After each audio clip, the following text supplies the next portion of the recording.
पाँव करा के भाई अच्छे लोग अपने घर पे आए तो अपना भाग खुल जाए, ऐसा कहते कि नहीं कहते हैं। तो प्रतिमा इंतजार करती थी कब भगवान मेरे मेरे पे पाँव रखेंगे, और उस दिन बरोबर भगवान पाँव रखे थे, यशोदा मैया रख गई थी जमीन में, और वहां पृथ्वी प्रकट हुई गोपी का रूप बना के, और कहते हैं कि हे जगन्नाथ, हे जगदीश्वर, आप आज मेरे को पावन किया, आपका क्या सेवा करूं। तो भगवान क्या कहते हैं कि हे पृथ्वी देवी, मेरे को कोई सेवा नहीं, मैं सब ठीक हूं कि नहीं, आप बोलो क्या सेवा करूं। तब भगवान पृथ्वी से कहते हैं कि तू मेरी सेवा करना चाहते कि हाँ। तो बोलते हैं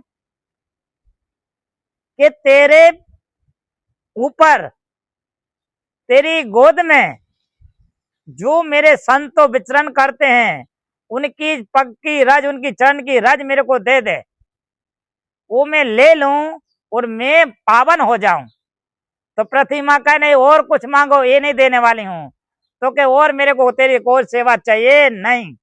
तो कहते हैं कि प्रतिमा ने संतों की रज कृष्ण भगवान को बाल स्वरूप को दे दी, और वो खाते थे, वो रज को खाते थे कि आज में धन हो गए, पृथ्वी पे आके संतों की रज मिली। और वो खाते थे, इतने में चतुर गोपी आती, वो आई और क्या बोलती हैं, यशोदा रानी तेरा लल्ला मिट्टी खा रहा है। आवाज लगाती हैं, यशोदा रानी तेरा लल्ला मिट्टी खा रहा है। यशोदा रानी तो वो भान भूल गई नहाने की, मेरा लल्ला मिट्टी खा रहा है। ओ हे भगवान, हे भगवान, हे भगवान, भगवान भगवान का नाम लेते हैं। ऊपर आई और सीधे सीधी उंगली डालने लगी कि मुंह खोल, मुंह खोल, मुंह खोल। अने मुंह खोला तो पूरा ब्रह्मांड दिख गया। वो ब्रह्मांड दिख गया तो कहते हैं कि आप देखते हैं ना अभी कि किसी के पास फोन होता है तो वीडियो कॉल करता है, देखता है तो वो कैसा मगन मस्त हो जाता है, बाजू में चोर निकल जाता पता नहीं होता है।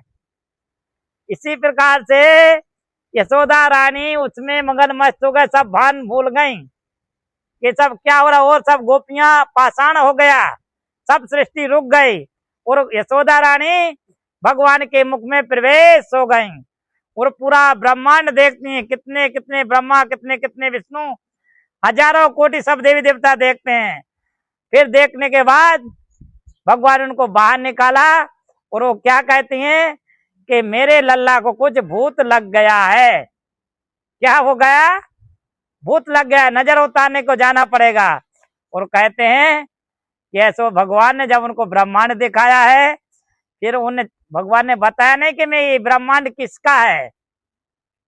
यशोदा रानी घर पे लल्ला को ले आती हैं कि मेरे लल्ला को कुछ नजर लग गई है, कुछ अलग। वो तो क्या बोलती हैं कि माताओं जब भोजन बनाती है तो उसके नीचे जो लोट गिरता है, जो आटा गिरता है, वो आटो, नमक, राई और मिर्ची सबको इकट्ठा करके 4-5 चीजों को, और अपने साड़ी के कपड़े पल्लू में लेके चूल्हे में जला के ऐसा ऐसा घुमाती हैं और चूल्हे में डालती हैं, तो ऐसी नजर उतर जाती है। अब जब कहते हैं यशोदा रानी नजर उतारती हैं तो देखो क्या पृथ्वी माँ ने जो भगवान को मिट्टी दिया था उसमें इतना सब था। अब देखो तुम्हारे को प्रमाण बताता हूं कि भगवान राम वन को गए थे ना, तो अयोध्या की मिट्टी साथ में थी, अवध मिट्टी साथ में थी, और नित्य प्रति उस मिट्टी को खोल के भगवान पांव लगते थे और उस मिट्टी की वंदना करते थे कि हमारी मातृभूमि है, हमारी अयोध्या नगरी की ये रानी है। और भगवान द्वारका में रहते थे तो ब्रज रज रखते थे। क्या रखते थे, ब्रज रज। जो ब्रज रज को नित्य प्रति भगवान पोटली खोल के उसके दर्शन करते थे और पांव लगते थे, वो राधे राधे नाम में मग्न हो जाते थे।